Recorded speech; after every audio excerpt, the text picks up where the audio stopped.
Hello and welcome to the next episode of What Happens in Marketing. I'm Tom Heaton of the Las Vegas Innovation Marketing Association, and I'm excited to welcome you to our next episode of the podcast where we pull back the curtain and talk to the storytellers behind the stories. And today I'm excited because back at our 2023 Digital Technology and Planning Day, we had a variety of great speakers talking about topics such as CTV, talking about AI and what it means for the future, and diversity in marketing.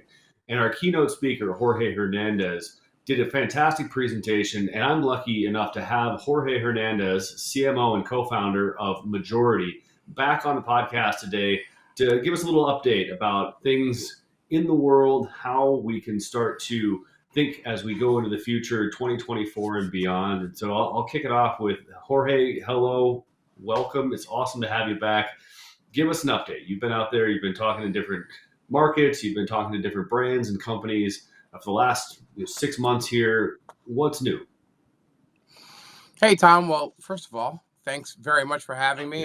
I had a wonderful time presenting at the event in July, and I have had a lot of conversations, as you can imagine, with clients, and then also a few more speaking engagements. And what's interesting is since we had our conversation, and today, what you've seen is actually, I'll use the term erosion, which may not be the right term, but what you've seen is kind of the DE&I efforts go down. You've seen a lot of attrition. You've seen a lot of the excitement and the effort and the focus on DE&I dwindle a bit, and it's a few different reasons. I think one of them is I think there's an economic reason. As budgets get tighter, we obviously went through a whole time during this year with inflation and rates changing and a lot of different things, folks trying to figure out the difference between at home and working in the office. And a lot of times things that fall outside of what you would call directly implicate business from a performance perspective, they immediately become the first ones on the chopping block. And there's also been a lot of folks that were hired, kind of like this thought that you'd be able to hire one person and that person would be able to fix everything. I think a couple of years into it, we've all realized that it's not quite that simple. If we go back to the presentation I had, I think, my whole focus was not thinking about D&I as a corporate social responsibility effort, but really as one that is paramount to setting up your business for success moving forward. And I think the unfortunate thing is, as you see some of the steps that have been taken or some of the steps back that have been taken, it illustrates maybe that there's still too much of a focus with D&I through the lens of cause marketing versus through the lens of building future-proof business models, so that you are successful as the tapestry of the country and the world continue to evolve. Yeah, it's interesting you say that, and I think back to your presentation there and how you related it to diversity and DE&I as an innovation. And I think about some of the downturns that we've had in the economy, and sometimes it is easier for our companies to kind of pull back into a shell a little bit, if you will, when times get tough. They say, okay, we're going to kind of stick to our core and what we know. And I think about your example of mobile advertising. When that was still somewhat new, you would see companies that would say, all right, well, you know what? I don't know if that's necessarily the moneymaker for us. We're going to pull back. We're going to focus just on what is making money for us. And that's, unfortunately, I wonder if it's the same sort of thing here. If we are pulling those innovations in together, is that something that people are saying, well, I haven't seen the economic impact of it. And so if I don't know it's an economic impact for my business, I'm just going to go back to focusing on what I do know is an economic impact for the business. And I'd be curious to hear your take on that, if you feel like that's the case, and if there are companies that maybe have been able to see the economic impact, and so they are more committed to keeping DE&I as part of their cultural fabric. Yeah, so I think it's interesting to hear you say that they haven't seen the economic impact, and I think the key reasons, there's a few reasons, but one of them is because it wasn't necessarily treated as an economic driver. It was treated Mhm. as cause marketing. I don't want to use that it was done as performative, because I think that's overstating it.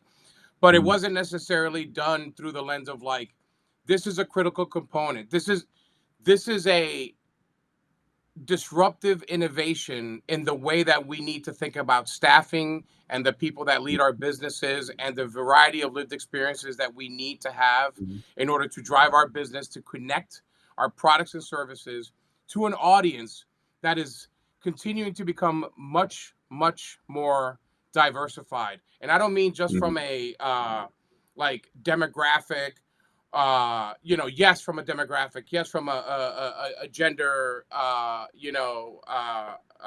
affiliation, yes, from a sexual orientation and all of those things, but also from a cultural perspective. What we do from a cultural perspective inspires so much of what we consume, inspires so much of like, products and services, brands. I mean, it's the unfortunately it's the oldest example now, but it's the Barbie example, right? Like, Barbie's 70 Mhm. years old, yet Mhm. Barbie had and Mattel had a renaissance this year like no other, right? So what did Yeah. that? Culture did that. There wasn't an innovation that Barbie Mhm. created. It's not like all of a sudden Barbie became a man, or it was completely reinvented.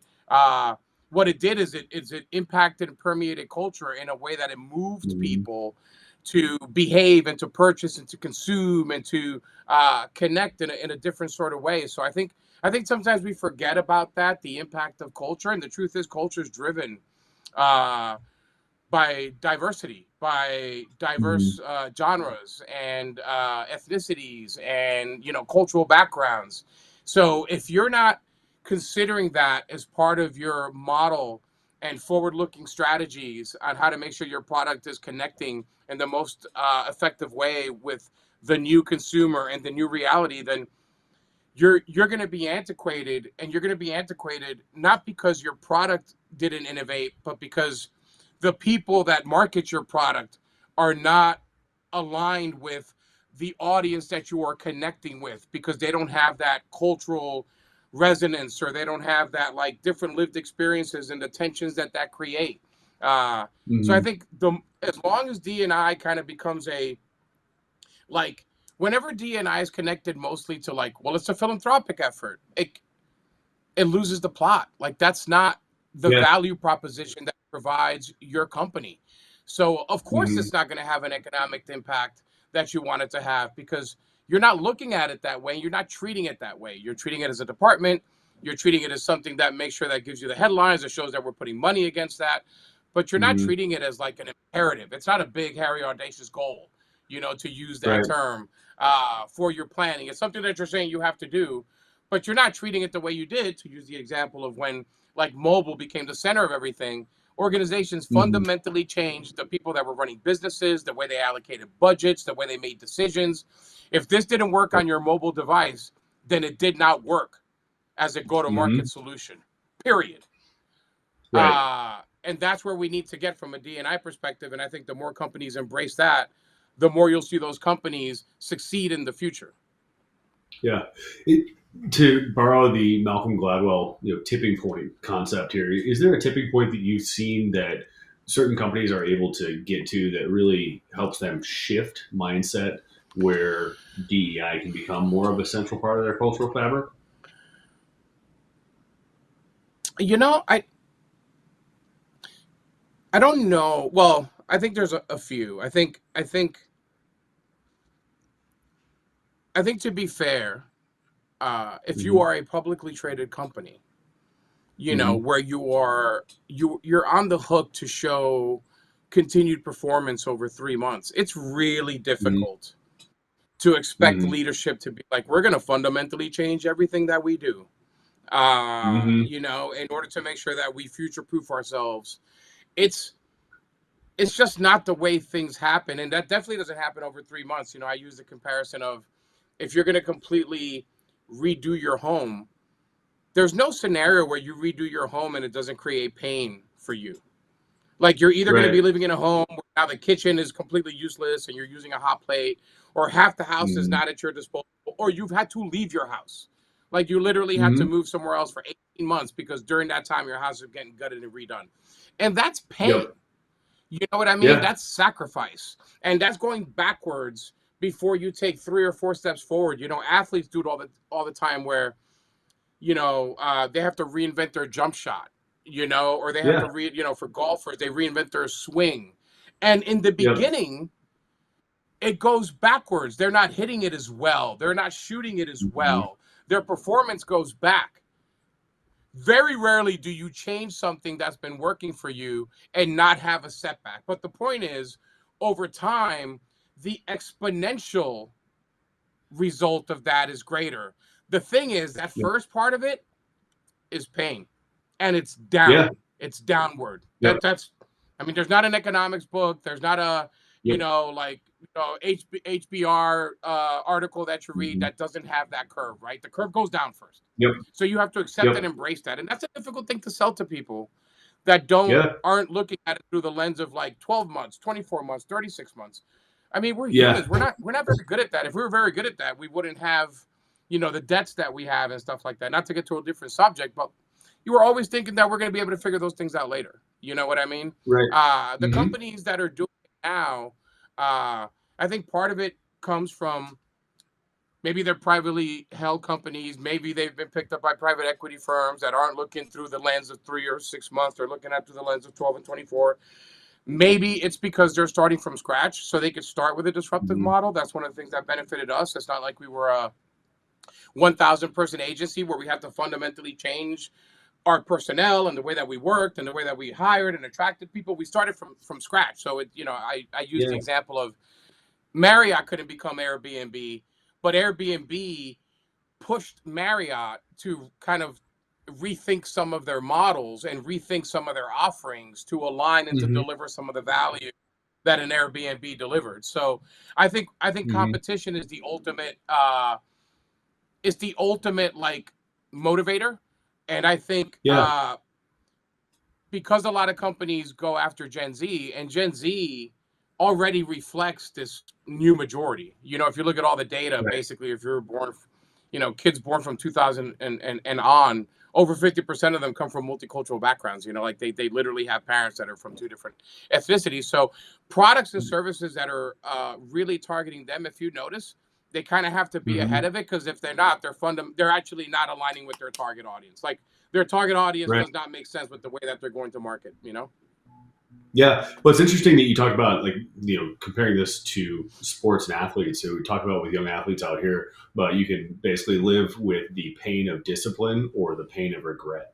And I think when we talk about companies, there's a certain element of how much pain are you willing to endure. And too often we see this basically decision gets made by leadership to say, well, we're not going to endure the pain now.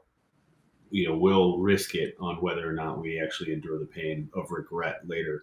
And too often it becomes one of those things where, yeah, a company does get disrupted, an industry can get disrupted if behaviors continue to repeat itself. And it's going to be some of those companies that are young, scrappy, and have that ability to come in and embrace, as you said, the disruptive model right from the get go.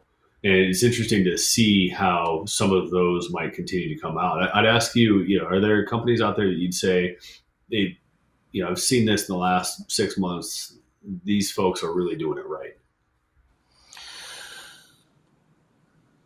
I don't know that I could say over the last 6 months, because I don't know if I have a good example for that, but I do think in some of the categories where uh, the the celebrity or the influence is one that already aligns with what is happening in the general market.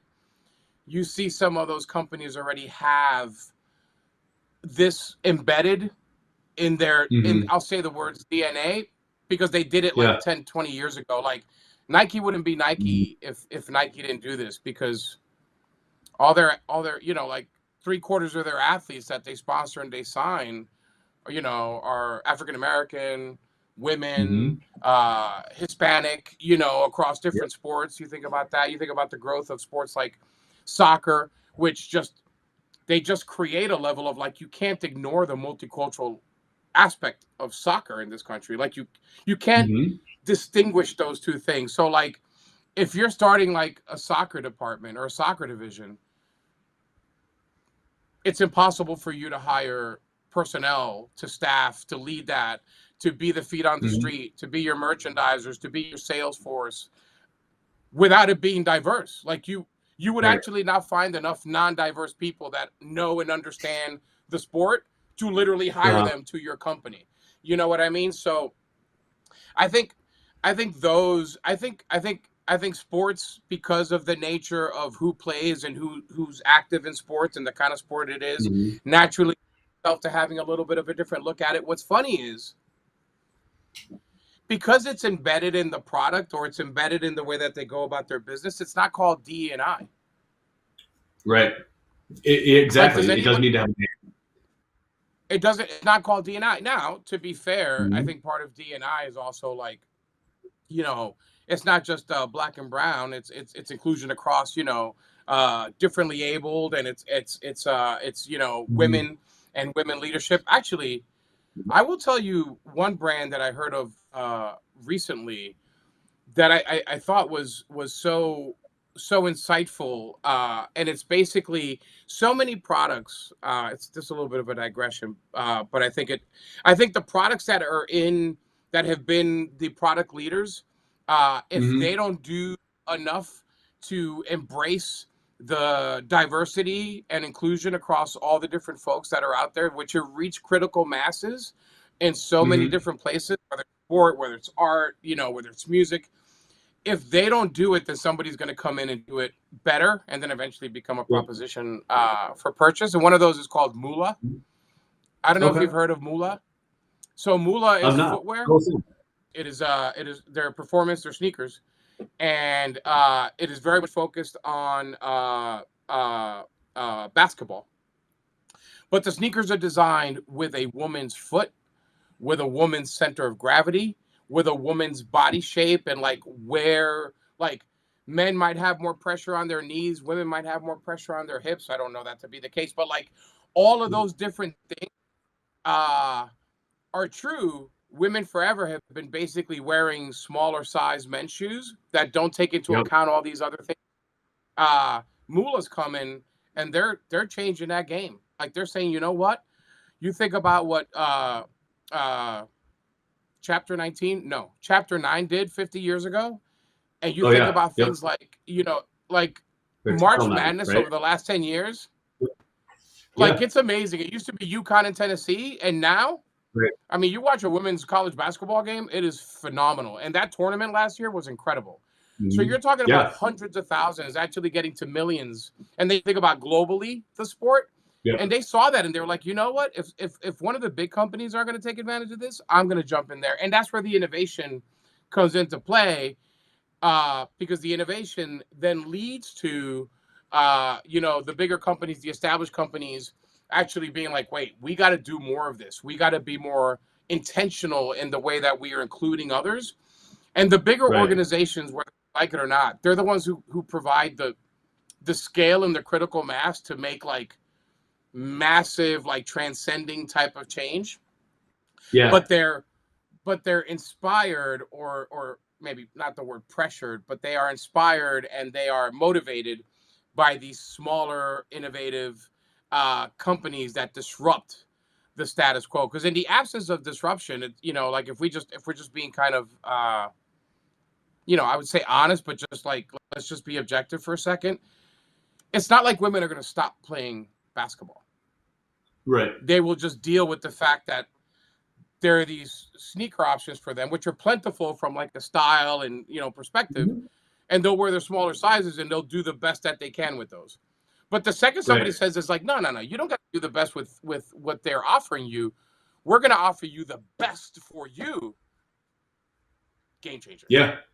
Well, yeah. I mean, Game absolutely. changer. I think it's it's likely to happen across all sports, and I mean, who knows where else the innovation comes beyond that? Because we were just talking about footwear, but think about all the other different types of equipment that can be used that have basically just been made as okay. Well, here's the lighter, here's the smaller version for women. And okay, well, now we're seeing this similar to the way that sports marketing and sports gear innovated. Is hey, now we've got a product that can do this, and well, hey, isn't that going to make your life easier? And the people that really want to be those innovators will try it out. They'll see the impact, and then it will start to spread out. And at that point, then that's where, yeah, I think that tipping point essentially becomes, when is the economic impact great enough that a publicly held company would be willing to say, yeah, I've got to get a piece of this before it's too late. Otherwise, I'm going to have to answer to a board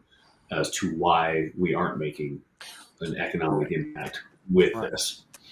This And is if great you stuff. notice the Jorge, conversation, I'm sorry to interrupt. I was just going to say, yeah, if you you're good. notice the motivation, and when we talk about those companies actually now leaning in, if you notice Yep. the word cause and the word do right or the word philanthropic did not come up. What you said was economic impact. Right. Yeah, And absolutely. that's the Yeah. reality. That's the reality. Go ahead. Yeah. I mean, that's what drives business forward. And it's one of those things that I think we'll continue to see it. I love where we're going with the conversation right now. Let's take a quick break and we'll come back. And I want to hear from you about what can we do going forward as we think about DE&I and this innovation of diversity. Welcome back to What Happens in Marketing. I'm Tom Heaton. I'm joined here today by Jorge Hernandez. We've been having a great conversation about the economic impact and really where that tipping point comes for DE&I becoming not just a department or a singular one person that's in charge of it, but actually a part of the cultural fabric of a company.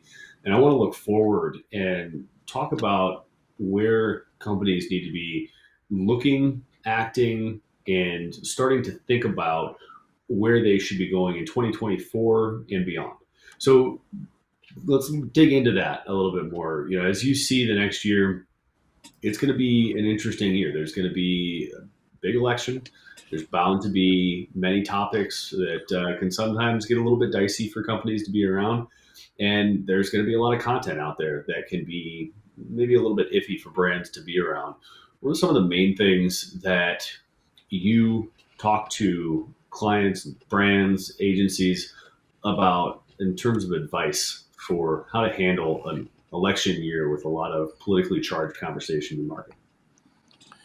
Yeah, to be fair, uh, we talk about how these things don't happen overnight. So I think Mm-hmm.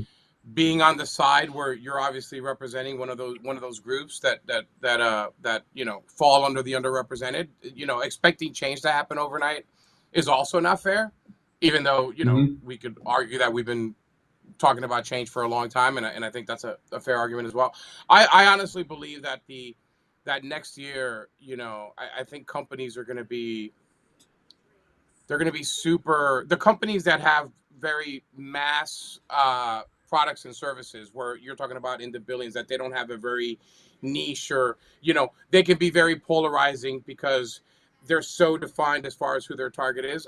I think they're going to be really Mm-hmm. cautious, and I don't blame them, and I'll share why. I would love for companies to take a very overt stand.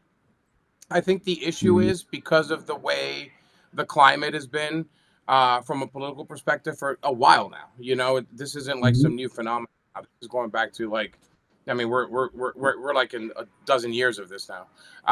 Mm-hmm. I think things have become so polarized that, unfortunately, if you say one thing, Mm-hmm. 8 other things get attached to that one thing, Yep. whether you believe in them or not. And I'll give you a perfect example. I was having a conversation the other day about the economy and Sure. how the economy is doing and how inflation is starting to settle a little bit and all that. And all the metrics talk about how great the economy is doing, but we're still hearing a lot of chatter and a lot of the polls and a lot of anecdotals and stuff. And they're talking about people like trying to figure out how to make ends meet. So there's obviously a bit of tension there between kind of what all the numbers are saying. And everybody was leaning into Mm-hmm. like, look, Cyber Monday, 10% over a year ago. And it's like, so two things to that. One is, a year ago, we were still kind of in this COVID thing. People were still kind of being careful with funds, this and that. We're doing a great resignation and all that. And then the second thing is also like prices have gone up. So is it 10% based on eaches, or is it 10% based on pricing, in which case you could almost argue Yeah. the same amount might have been sold. It was just 10% more from a revenue perspective. But I'm Yeah. like, I'm not arguing against it. I'm just thinking about some of the things. And you could almost tell people was going like, oh, you're one of those. And I'm like, what does that mean? Does that mean that because I'm asking questions about whether the economy is doing great or not, that everything else that applies in what's become a super binary conversation somehow Yeah. applies? It's like, but that's where the conversations go now, because unfortunately, I think folks are exhausted to some extent. And I think Hmm. this has been going on for so long, and we have become super polarized. So if I'm a company, I'm being super careful. I Yeah. mean, we can, I don't want to relitigate the whole Bud Light thing, but like, like that, it's easy to say, hey, you did this or you did that, or you did the right thing. But like, when push comes to shove, that's 20% market share gone. That's $5 billion gone. Like that, that's not good Yep. business. And you can't expect somebody who's in a position to Hmm. take risks like that. Like that's not a fair ask for folks in leadership Right. positions. Have a responsibility to millions, whether it's millions of consumers, stakeholders, their own employees, like all of that. So I think companies are going to be super, super careful. And I don't even think, like, I think a lot of folks might be like, well, does that mean that they're going to be super, like, we welcome everybody? But I'm not even sure that that's safe, like, because I feel like Right. anything right now can be taken out of context. Uh, Yeah. so I think it's almost like 2024 is going to be a bit of like, how you say, like, let's navigate these rough waters and just wait for the weather to pass. Like, I Yeah. think that's what 2024 is going to be, because I Yeah. think from a risk assessment perspective, it's really tricky to try to figure out the thing that you can do that's going to, like, just go through that line and be perfect. Yeah. Absolutely. Yeah. It's not very much a full steam ahead kind of situation that you want to charge into if you don't know exactly what you're going to be dealt. And yeah, I think that we talk about economic impact. Well, yeah, certainly the Bud Light situation. We talk about 20% market share. Yeah, there's your economic impact, and unfortunately, it probably went the wrong direction for the DE&I conversation for anybody that was in a higher level position in major brands across the world to look at that and say, well, it's not worth the risk of being an innovator. Let the innovators be the smaller brands.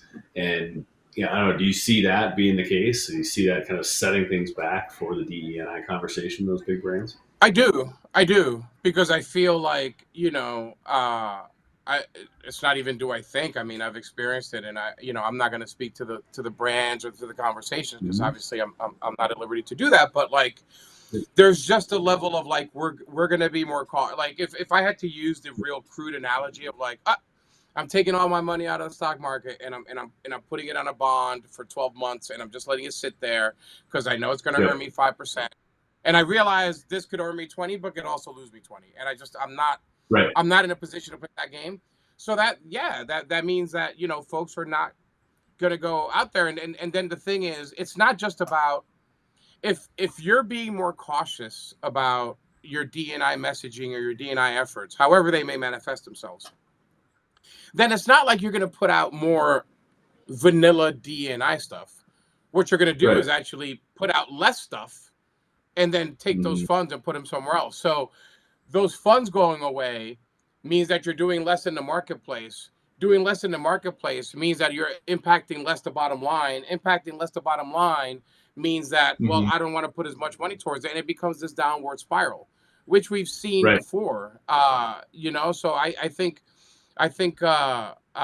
it is unfortunate. Mm. Because it's proven for a while. It was one of those where it's like, well, there's nothing we can do or say wrong, Yeah. because ultimately the people that are like, yes, embrace DEI are cheering about it, and the people that aren't are just kind of staying quiet about it, or it's a really Yeah. vocal minority that is being like super vocal, but it's really an insignificant number.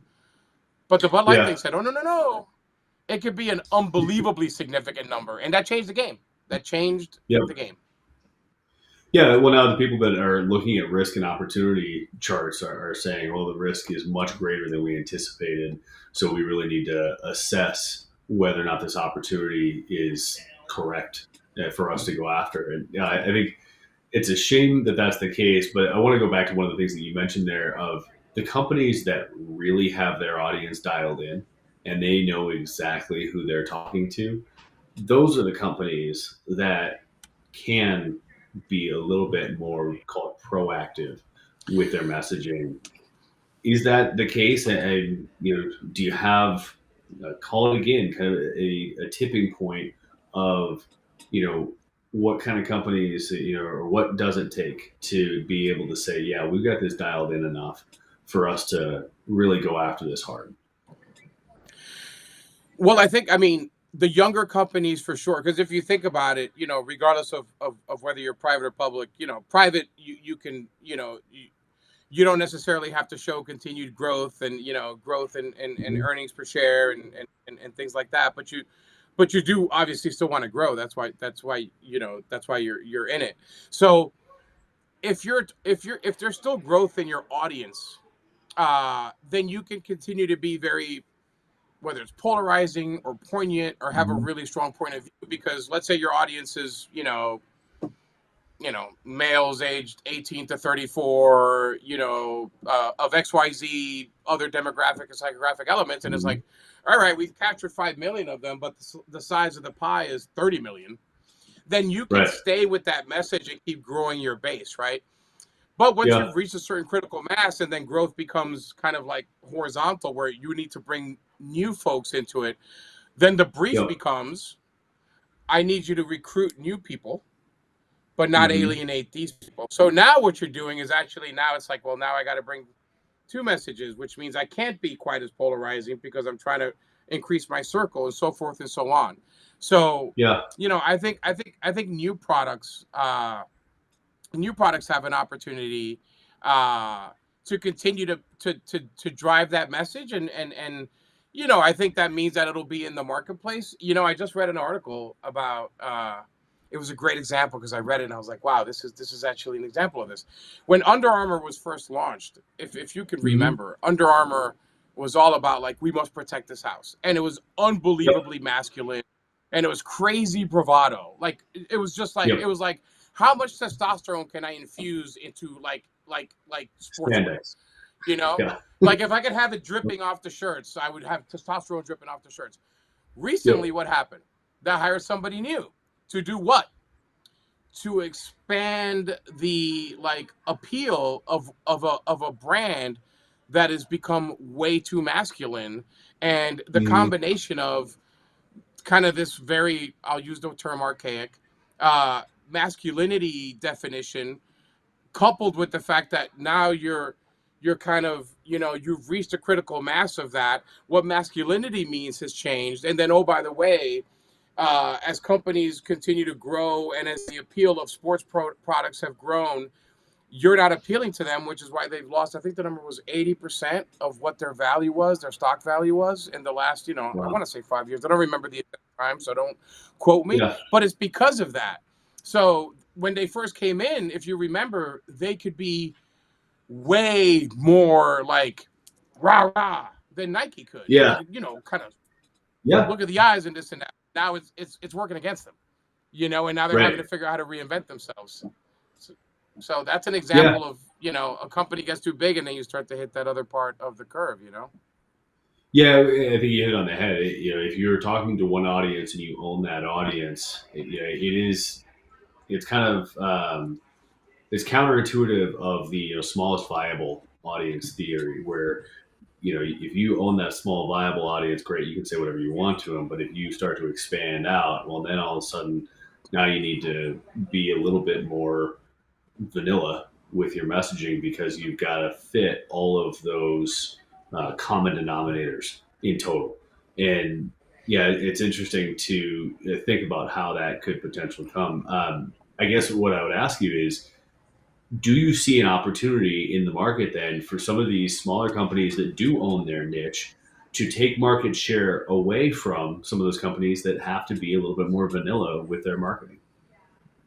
I definitely do. And I think that's why, not to get too much in the weeds, but like retailer relationships are key. Exclusive retailer relationships are key. Just the availability of the product. It's one of those things where that might be the case, but inevitably we all have to live our lives. And one of the reasons why Target is so appealing to young parents with kids, between the age of 0 and 6 is because how busy it is to be raising young kids at home.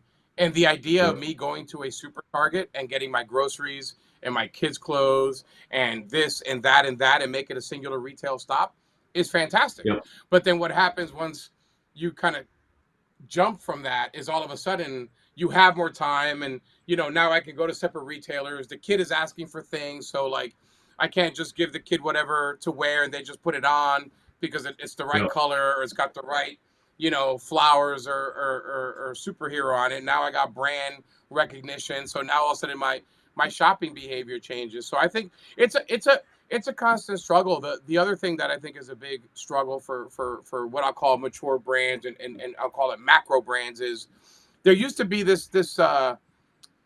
used to be the kind of the industry norm of 80/20, Yeah.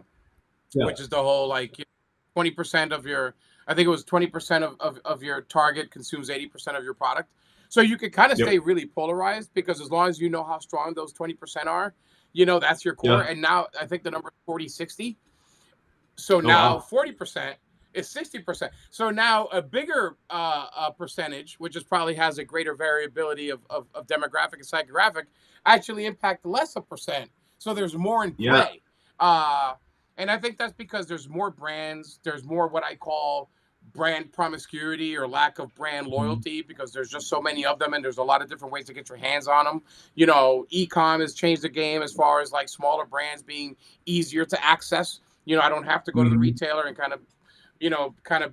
fall prey to whatever the retailer has because I got to get something back to my house, and I'm not going to keep going to a bunch of different places because I got only so much discretionary time to get what I got to get done outside of what I have to get done. So it's great for innovation and it's great for new products. That's why you're seeing new products. Whether it was the Yeah. Moolah example, whether it's Olipop, whether it's all these different car companies like Rivian and Yeah.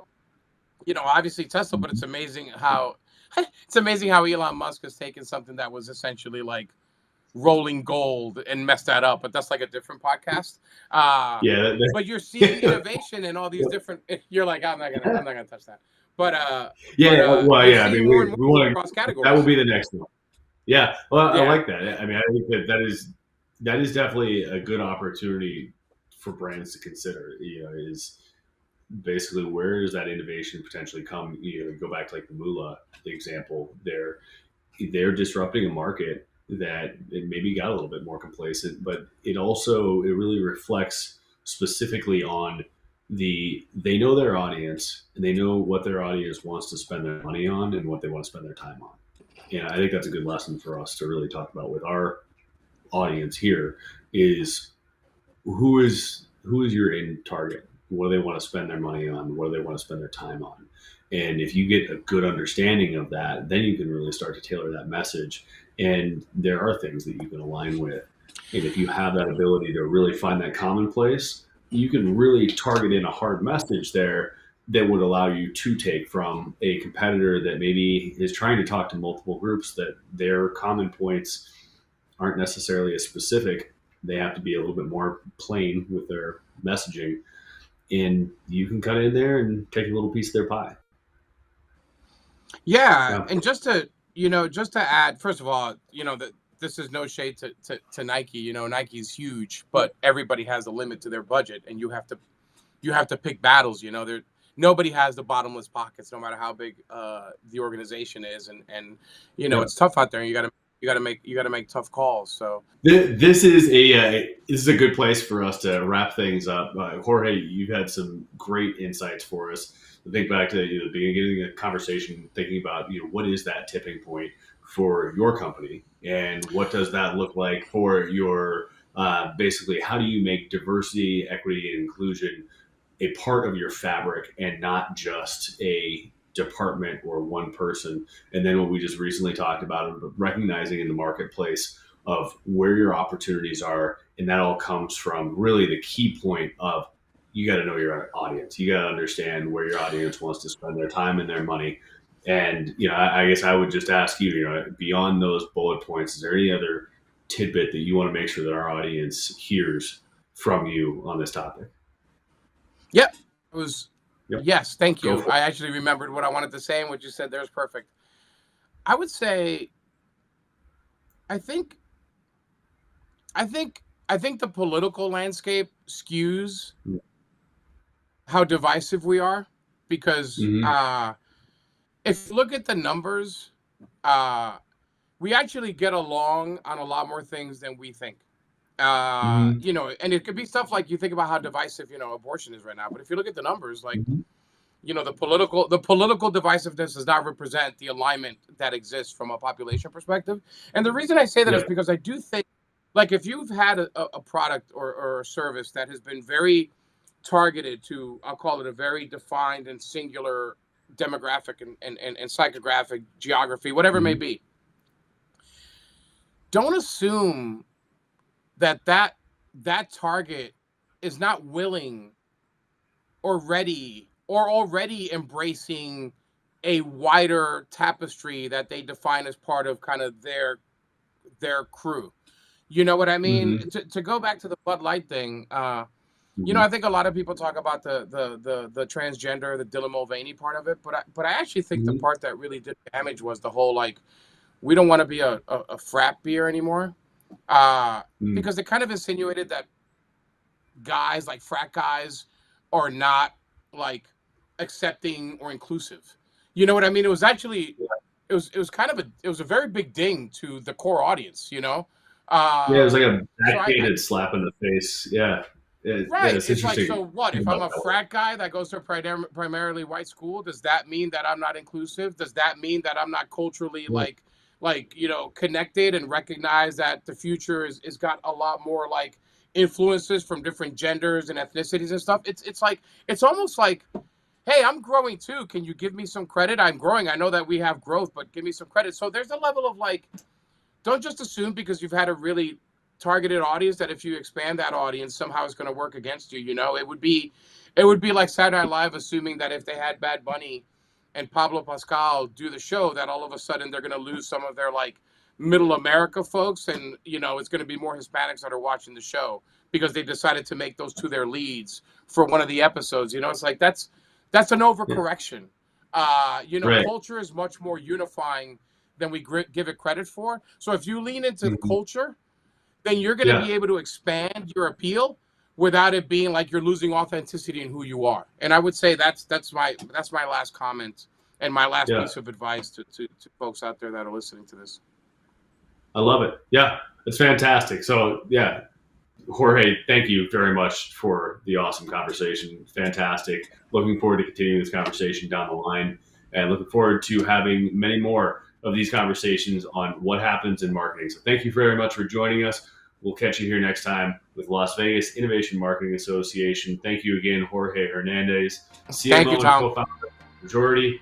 I'm Tom Heaton with Las Vegas Innovation Marketing Association. Thank you for joining us. We'll see you next time.